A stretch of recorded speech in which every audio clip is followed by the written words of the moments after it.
All right, thank you for joining us. Today, Video City has the pleasure of interviewing Kevon Tyree, and he's going to tell us, yes, we are so excited to have you. Yes, yes, yes. We've been waiting for this. We've been waiting for this. So today I get to sit down with him via Zoom and ask him some hard-hitting questions about the music he's making, what's coming up next, and just some fun, interesting facts about Kev. Are you ready? I am down and I am super excited. Thank you again for you guys being down and putting my song, well, actually our song, shout out to DJ JBRAY. I never want to ignore him because if it wasn't for his music, I wouldn't have made what I made for us to be here in the first place. So thank you for giving us that opportunity to be here on the show.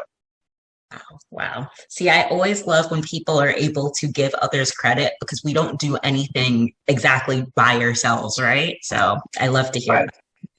Okay, so can you tell our audience what type of music Kev is making, folks you're collaborating with, like what are you doing in 2021? Well, I live in Vegas, so we're recording here in my spot here, and my day job, I guess you could say, is I am a lounge singer. So basically cover songs, doing a lot of that, going to various casinos and resorts and venues, bouncing around and making them get them drinks, baby, you know, that kind of. So, you know, get more drinks, you know, but I love it, obviously. But so when the pandemic came through, I wanted to concentrate on more of my writing and collaborating with other people. And I was lucky enough to kind of do that with DJ JBRAY and some other artists I'll get to shortly. My style of music is more like R&B, kind of a, I guess you'd call it 90s hip hop, because that's kind of like where I get into that thing, you know, like the hip hop beat, but it's real slow and sultry and kind of stuff like, I like that kind of stuff. I kind of gravitate to that more. But with everything going on, I wanted to expand who I write with and look for different people and not just do the R&B thing, just to show that I'm a songwriter and I'm a lyricist and not just seen in one particular lane. So I ended up getting with DJ JBRAY, who's an old friend. We've known each other for 10 years. He's a progressive house DJ. He had residencies around town, and he does stuff with his own company overseas and around the country. He had a great song.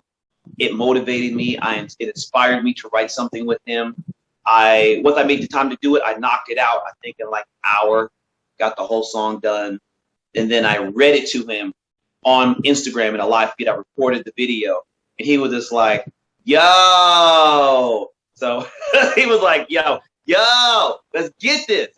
So within 6 months of that, we was at his house, we were recording it. And then obviously he had other stuff he had to deal with. He was moving, blah, blah, blah. Then COVID came. Luckily by then I was able to get with other people I can record with. So we finally were able to get that finished. And here it is. So hopefully everyone will like it, and I'm looking to get back into the R&B thing next year and start recording. I'm looking to collaborate with more people. They're the DJ duo named Force Control I'm looking to get into soon. They're the German rapper singer named Joe Lingden from Germany, and we're looking to have a collaboration out in 2022. So I'm just trying to stay busy as much as possible. Oh, wow. So you just said a lot, but the artist, the creative, I did say a lot. You did. Yeah. Don't mind me. Jabberjaws. It's all about you. It's all about you. But what I'm really curious about is the fact that you're so big into songwriting, and you kind of wanted that to be known that you're a songwriter in the industry with people you work with. That's where your heart is. It's not necessarily a genre as much as you're tied to storytelling, writing, and all that good stuff. Right. Can you dive into your creative process, Kev? Can you tell us what that looks like for you? I've always felt like the music should speak to you in some form or fashion. Should say it paints a story or an outline of a story. Like one of my songs, Cool, it just spoke to spoke to me of what story that was going to be. I didn't have an idea what it was going to be. It just led me to say it could be about this, or it feels like this. And then I flushed that out. Other songs just speak to you immediately, and you just kind of knock that out very quickly. So I always have a very, I would say, an emotional connection to the song. If it says something to me, that sounds melancholy or sad or motivating. Like in the case of Ashes to Rain, it was motivating.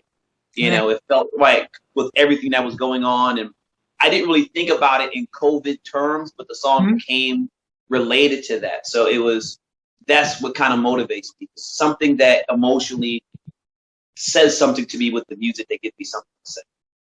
Wow. So I find with artists, a lot of the time when we talk about songs and writing and all that good stuff, essentially it's like writing in a journal or a diary.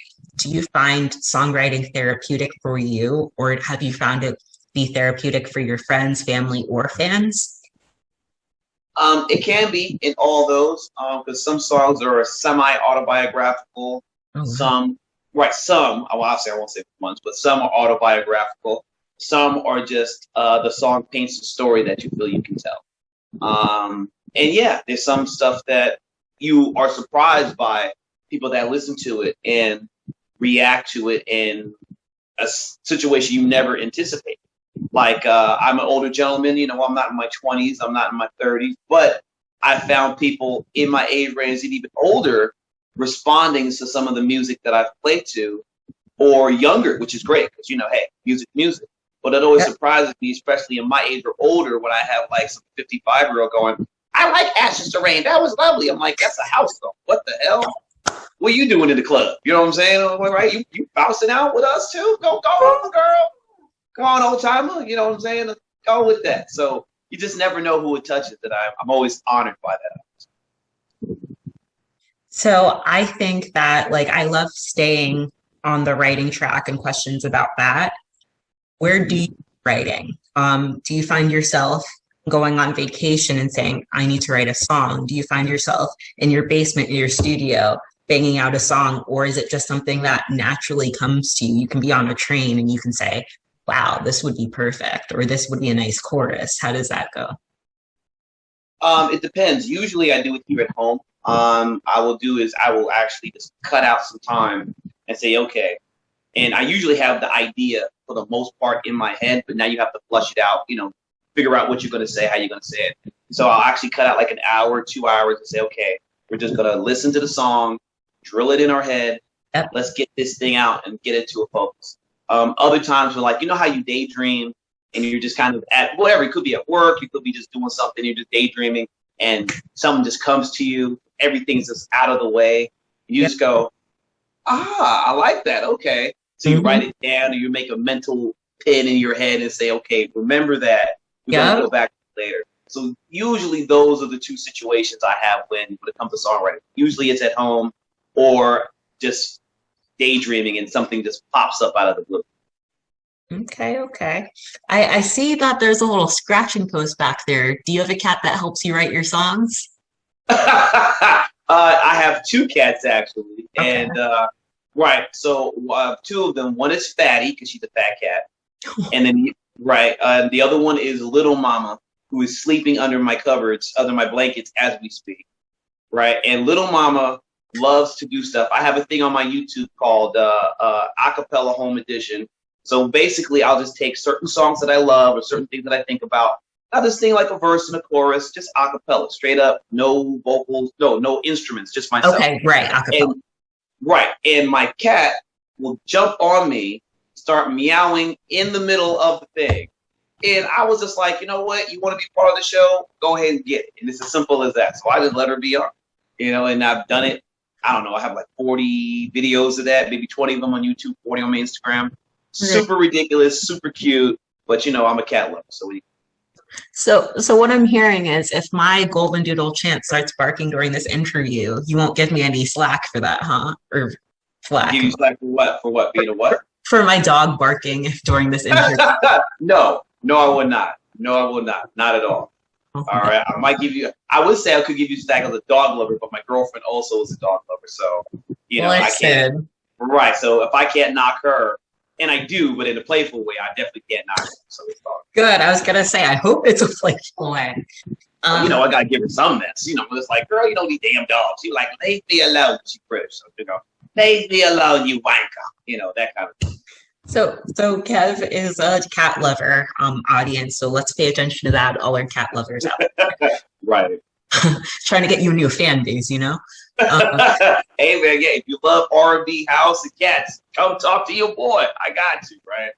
all right. So before we briefly touched upon collaborations that you have coming up, you have a rapper that you're working with in Germany for 2022. Super exciting. I find that international rap, like whether it be any of these European artists, it's so interesting to hear rap outside of the United States. So really cool for that. Excited for that for you. Can you tell me who your dream collaborations are? It doesn't have to be a couple, it can be like five different people. And they could be dead or alive. Like, who would Kev want to work with? I'm curious. That would be because I have like such an eclectic crew of inspirations. Hmm. So it would be, I mean, the list would be way too long, but to make it short and sweet, I would say, as far as I'll just stick to people that are alive. I'll just do that just for the sake of expediency. I would say Teddy Riley Teddy Riley. because he's amazing, Mhm. right? And I would say him. I would say Timberland. I say yeah, amazing, right? I would say the Neptunes. I would say Childish Gambino because his music is it's just so pretty. Such pretty music, right? What's that one dude? BT the Chicago Kid, Oh yeah, yeah. DJ the right? Chicago Kid. Yeah. Oh, he did a remake of what was the remake of the cat that died, the rapper that passed away a couple years ago, Not Pop Nipsey Hussle. Smoke. Oh, Nipsey, yeah. Yeah, he did a thing. He did a remake of one of Nipsey Hussle's songs, and it was amazing. Mm. I was like, I love this kid's his style is so cool, just amazing. So I would love to do that. I mean, I'll just leave it there because I mean, I love working with creatives any chance and any opportunity I get just to soak up stuff. You know, I just love that. You know, I won't be that sponge. So yeah, I'll just leave it there. The list is too long. Oh, It's too long. I love that. Can we talk about performing? I want to dive Uh, into performing. Performing, I love it. I love it. I mean, that's what I wake up in the morning. I mean, it's just nothing better. Um, the thing about Vegas, because Vegas is such a town of lounge acts, lounge bands, they do a lot of the top 40 dance stuff. Obviously, Yeah, there's rock here, country here, and etc. But right. they have those, and those are the bands that I seem to found a place to do what I do. And Right. nothing better is to get people and motivate them and get them to dance and to move. And they're just like, yay! So, you know, because in the first set, they're at the show and they're sitting having a drink. They're like, okay, okay. Then the second set, they're kind of moving like this. And then by the third set, they're like out on the stage. They're like, yeah, they're dancing and they're moving around. Come And you're on. just like, Woo! right. They're just like, yeah. And you're just like, man. And for us, of course, we should have been dancing for set one.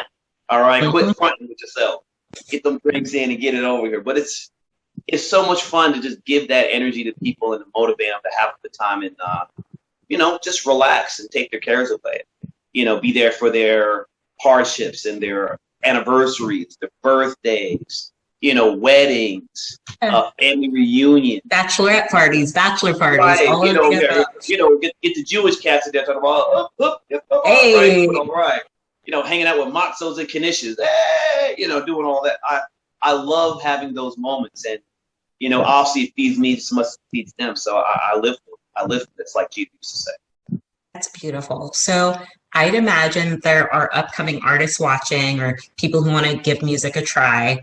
What would you say to someone who's performing and it's their first time performing and they're super nervous? Like, how can they handle that? And do you still get nervous? And if so, what do you do with those nerves? I get nervous every single show. Doesn't matter if it's 220 or 2,000 people. I Right. get nervous every time. I have a small panic attack 20 minutes before the gig every time. Right. And everyone deals with it differently. I mean, Donny Osmond famously, after 25, 30 years of performing, had an anxiety attack over performing. And by then, he was old hat. So it manifests in various ways. My answer to that would be figure out your best way to handle the pressure. For me, I just confront it. understand that it's there, use that energy, and then use that as my push that energy forward, that way, and give it to them. And hopefully, what do you call it, osmosis? You try to use that negative into positive. But that works for me. Not everyone's going to have that type of thing. Some people can't face it that way. So look diligently for the way to make that work for you and put into practice, whatever form that is. That way you can figure out what that is. I figured it out by karaoke. I went to karaoke shows. Seriously. And I did that, and I would go around and like interact with people and use that as my learning to figure out how to interact with people on stage. And, obviously outside of that, actually doing the shows on stage and then fine tuning it there at the actual gig. So figure out your best way to make that work for you and then put in the effort. That way it works. That tip is amazing, to be honest. That karaoke tip, I feel like anyone, not even just artists, can learn from like these interviews, because that idea of immersing yourself in a place that it's not a performance per se, but you're getting that exposure of how to interact with people. There's so many free things that we can do to practice our craft. So thank you for sharing that gem. That is such a gem. I love that so much. All right. Well, it's nice to have some jewelry that girls like. Hey! Oh, you're funny. You're funny. So let's keep talking about like the newness and the freshness of jumping into music. So what was it like when you first started? What was it like in regards to the support you were receiving from friends or family? And then also, when were you able to take this full time, this show, like you're doing your passion, you're living out your passion. You're not only writing songs, but you're performing at venues in Vegas and stuff. So that means you're allowing this to be your bread and butter and you're trusting your craft. So can you tell us about that? Okay, I'll do it the last part first because that's an interesting story. Okay, so I was working in a fast food place for about a couple of years, and doing it part time because I was singing background for another artist here who had a big following. He's since passed, but he's an amazing person. His name is Phil Flowers. Look him up. Second generation entertainer. His father was an entertainer, and this man was one of the smoothest singers you would ever hear. Was an amazing guy. All right, great vocalist, great singer. Did a lot of great stuff here in the R&B world for Las Vegas. But anyway, I was doing this, and I was doing some other gigs as a co-lead singer, and my job just got fed up because I'm one of those. I'm a great worker. I'm a horrible till that day, everybody. All right, I work hard. I do my job. But if you want me to act all PC, I might tell you to get the F out of my face. I'm good. Right. So they just got fed up with me and said, get the hell out of here. And I was like, I got nervous for a second. I was just like, I make enough money with these gigs, man. Forget you. I'll be fine. I'm good. I'm good. And then the following week, we went back to that venue. It's like, oh, by the way, this is your last weekend here. Wait a minute. Last week you just said we were like the greatest things to slice bread and we'll be here forever and blah, blah, blah, blah, blah. Yeah, welcome to the business, kid, right? So luckily enough for me, because of knowing the people that I've worked with, I was able to continue working, work with events, small gigs here, and put my own cover band together, and we were doing our music. So did stuff with the House of Blues here, and a thing called The Orleans here in Vegas, and just was able to, and did some subbing work. And I started subbing for Corporal Rain at the time, which is a Vegas, a Prince tribute show. So so I was doing stuff with these various people, various productions. I was able to make it a full-time thing, and I didn't even think about it. I just kept moving forward and just putting in the work. And some people would find me. Other times I reached out and kept my ear to the ground. But I just try to be consistent and diligent. Even though obviously pandemic has changed and I had to adjust, I have a part-time job now because you got to protect yourself, especially in this kind of climate. But I still do the same thing to this day. I try to keep my ear to the ground, and I try to create and do as much as I can to keep the dream running. I love that. So what was the other parts? Because I want to make sure I don't ignore those. Oh, of course. I want to make sure I remember them to express them again. So it had to do with people up and coming and stuff, and the support that you receive from friends and family, or the support you didn't receive from friends and family. What did that look like for you? How did you manage it? It could be good, bad, negative, positive, however you felt it. Because what I've heard from artists, it's hard to get people to believe in you even when you have the talent. That is very true. I was in college. I was a music major in college. And I won't even say how long ago that was, but it was a while ago. It was a while ago. And, right, how long is the word while? Right? Oh, gosh. Anyway, right. So anyway, I'm a music major, vocal emphasis in college. The college here is CSM Community. It's called Community College of Southern Nevada. Mm-hmm. Now it's called College of Southern Nevada. Oh. And my mother at the time, you know, as mothers are, she wants your son or your children to be okay.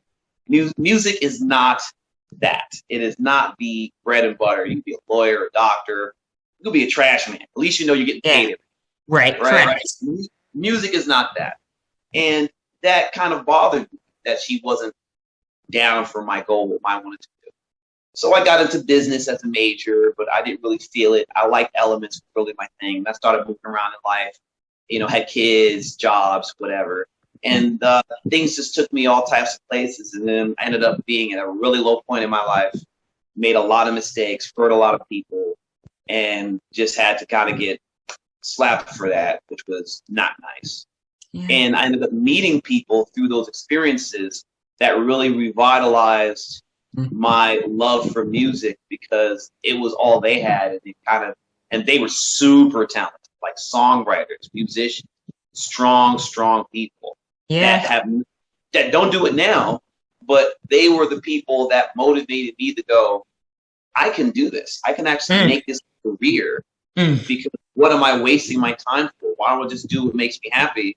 And as long as I may not be a millionaire, but if I can do that, be successful in that, and just have a good life, that's enough. So once I just started walking in that, my mother and other people saw that I was serious. It wasn't a game. So once that happened, my mother, I call her the Black Martha Stewart, right? And she went, okay, baby, since you're serious about this, let me help tailor some stuff for you. Started making some vests for me, started making some suits for me, started helping crafting my look, started giving me like game on, okay, maybe we need to do this look and that look. And now you're at the point where you need to do this to upgrade it, because now you need to do better things. And my sisters, they all have their own entrepreneurial ideas, but they've always been in the backdrop supporting me, saying, you know, because whoever thinks you can come from, well, I mean, modestly from nothing to something. Yeah, right. You know what I mean? I'm nowhere near anything of any money need, but this is what I make for a living. This is how I pay my bills. To just say that, right? Just to say that alone is a victory, and that's a great thing. So to answer your question, it was hard at first, but once they saw that I was committed, they became committed. That is such a great, thorough answer.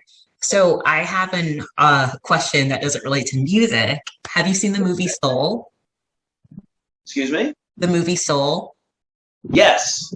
Oh, like, okay, so you know the main character, he plays some sort of saxophone type instrument, and his mom doesn't believe in him. And then towards the end, she's starting to tailor the outfit for him and like the suit for him, and believes in him. So that literally just, that parallel alone, it was just a beautiful imagery, and it sounds like it was your real life story, which is super, super cool. I mean, my mom and my grandmother were very supportive of me in choir and things like that. But it's different from doing it there than actually making it your life and making that your career. So it took some time for them to kind of understand that this is not a fly-by-night thing for me. But once they saw that I was committed, then they turned it around and trusted that I know what I'm doing. Right. Okay. So how will Kev know when he has made it? And is there even a space for you to say, I've made it? My joke is I'll know I've made it when my bank account says. All right. When my bank account says you're doing okay, then I know I'm doing okay. It's not there yet, but it's definitely on the incline. I will say that.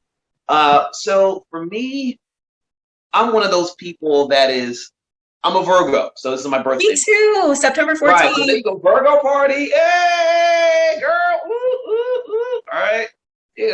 So, my mom's a Virgo, cousin Virgo, brother Virgo, girlfriend Virgo. Right. Yeah, it's a Virgo party in my family. It's ridiculous. So anyway, I know I don't think there'll ever be a moment when I feel like I've done enough. Because when I felt I've done enough in certain aspects, I did too much and then I wasn't really there yet. And I kind of learned the hard way. So I've always felt like even in those situations, what else can I do? So let's say I get the $1 million or a good windfall of whatever. I'm just going to say, okay, what do I do now? And figure out what that looks like. Maybe invest in myself more or come up with my own business or something along those lines in lieu of music or maybe something else. But I never feel like I can really rest on my laurels because I feel like that's, I think that's just a cousin, sleeping's a cousin of death, as Nas would say. So, we can't have that. Can't have that. Right. You know what I'm saying? So, okay. You have so much great information to pass on. Like this is helpful for me and I'm not entering the music industry by any means. So as far as like creating albums and all of that, the creative on sides, music videos, or just even those YouTube videos, what's most important for you when you are displaying Kev, right? Whether it's an album artwork or whether it's showing off your cats, like what do you want people to know about you? Whether it's communicating through your music or just how you dress, like how do you want Kev to show up to the world?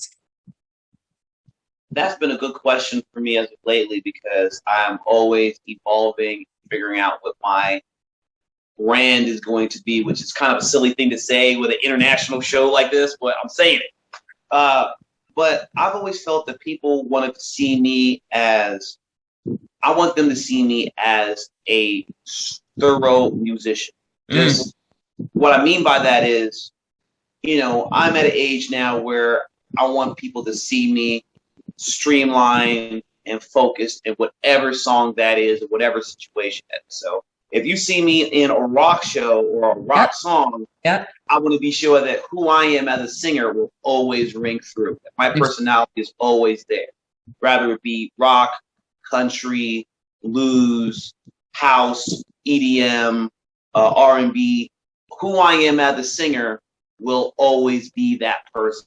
And the music that I have reflects, or the music I'm a part of reflects something in me that speaks to that shows I could be my authentic self. So be with it. Okay. So I think as we talk more about music and different genres, I'd actually like to jump to time periods now, right? Two questions. First question, what is your favorite time period of music? And then secondly, to follow that up, what would you say about where music's heading? How you feel about it. It can be positive, negative, or neutral. Because what I found is, as even myself, as I get older, I look back and I look at music now, and you might say like, "Oh, we wouldn't listen to this," or "What is this?" Like, how does Kev feel about music evolving? I actually feel that music is, in a lot of respects, in a very good place. The answer to the question first, of my favorite era, I would say the 80s, actually, as far as R&B and like early hip hop, because that's where I was. Of course, this is long while ago, right?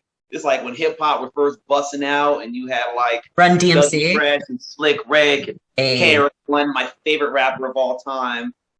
Big Daddy Kane, Run DMC, Kumo D, LL Cool J, all that, all of that stuff. I'm originally from New York, so that's my thing. So I remember that with my cousin, and he would do the breakdance thing, and we would be up all night. We listen to all these hip hop stuff on the radio that they would have at that time. So a lot of that is the stuff that I listen to, and I just learned more stuff from like 80s R&B acts that I didn't even know, like D-Train. I didn't even know who they were until like a couple of months ago. Amazing funk songs, amazing. Can't wait to play those songs. They're super great. Can't wait to do it. I can't wait. They'll lose their minds because they forgot how great it is. But I feel like music's in a really good place because, ironically, because of a lot of the shows that are on that are showing the new talent. Like The Voice, for instance, and American Idol. Even though you may not like how the show is crafted and, you know, they do the TV thing, and I get that. And I have my reservations about that, too. What they do is they show you how to repackage a song fit for that singer. They always they don't have that singer sing it the way the artist did. Correct. They repackage it the way the singer should do it that fits them and makes those and figure out what that balance is, where the song is still authentic, but the singer's identity is still shown. And I love that. The other show, Songland, that's on NBC. Okay. Great example of great songwriters right there. They just have so many great songwriters, songwriting teams, songwriting duos, great music just across the board. There's so much good music right now. For all those that say that music is dying or is dead, I would say you're stuck in your era or you're not paying attention. Ooh. Right, because if you're in your 20s and you like older music, I love that, you know, because I'm an older guy. I'm not in my 20s. I love that you're into that. Right. If you're in your 30s or 40s, but you're stuck in your era, of course I like that too. But you gotta get out of the CD era, man. You know, like it, still listen to it, but move up a couple of decades, bro. There's good music. The Weeknd's making great music. Ariana Grande is making great music. Childish Gambino, when he's not busy doing 10 other things, is making great music. BT to Chicago Kids making great music. There's so many artists right now that are making so many great songs right there that are available depending on your type of music and what you like. You just got to find it. Now, if you don't want to find it, that's great. But don't think that it's not out there, because it is. You're not aware of it. Agreed. Wow. Kev, you talked about everything from your mother's and grandmother's influence to support you received in your family to what it's like to support yourself as an artist. We covered so much. Is there anything else you would like to leave our viewers with? Anything to remember you by, or just a word from Kev? Okay. I do it like this, right?